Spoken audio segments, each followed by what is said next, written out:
Relatively few ayah is contained a rather comprehensive description of human development from the time of commingling of the gametes through organogenesis.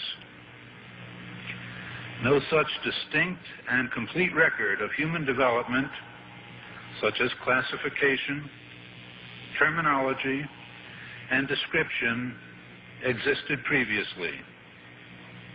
In most, if not all instances, this description antedates by many centuries the recording of the various stages of human embryonic and fetal development recorded in the traditional scientific literature. I find it very interesting that this sort of information is in the ancient scriptures of the Holy Quran, and I have no way of knowing where they would come from, but I think it is extremely interesting that they are there and that this work is going on to discover the meaning of some of the passages. Then you have flatly denied to be just, from a man or a human source. From who then do you think the original or the source of such information? Well, I would think it must be the divine being.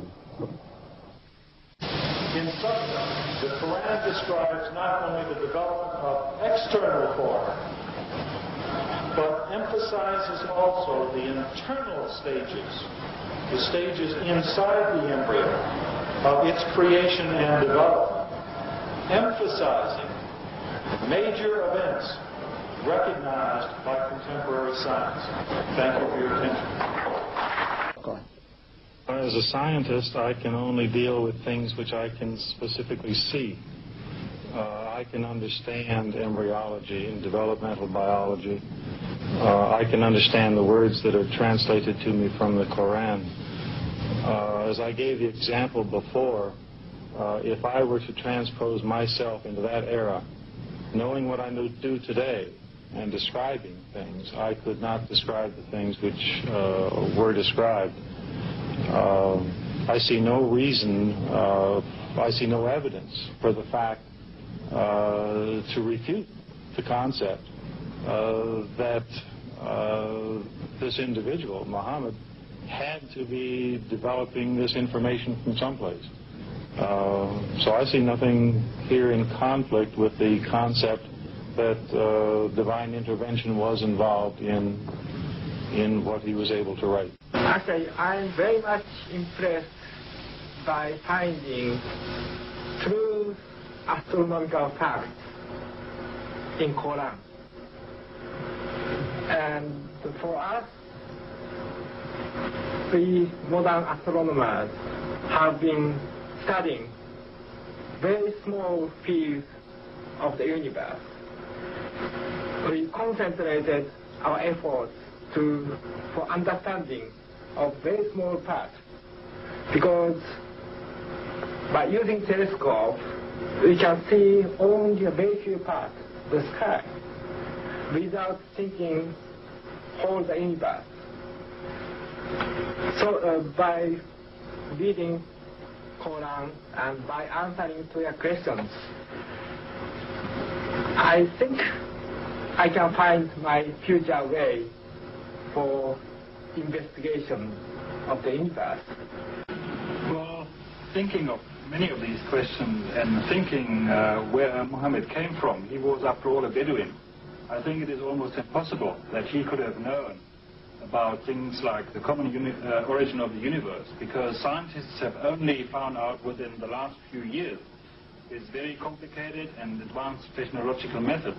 I think if you combine all these, and you combine all these statements that are being made in the Quran in terms that relate to the earth and the formation of the earth and science in general, you can basically say that the statements made there in many ways are true.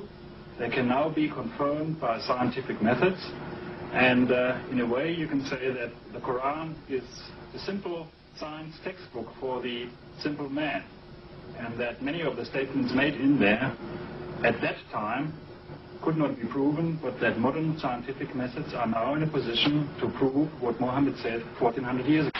It has been a great pleasure for me to help clarify statements in the Quran about human development. It is clear to me that these statements must have come to Muhammad from God or Allah, because almost all of this knowledge was not discovered until many centuries later.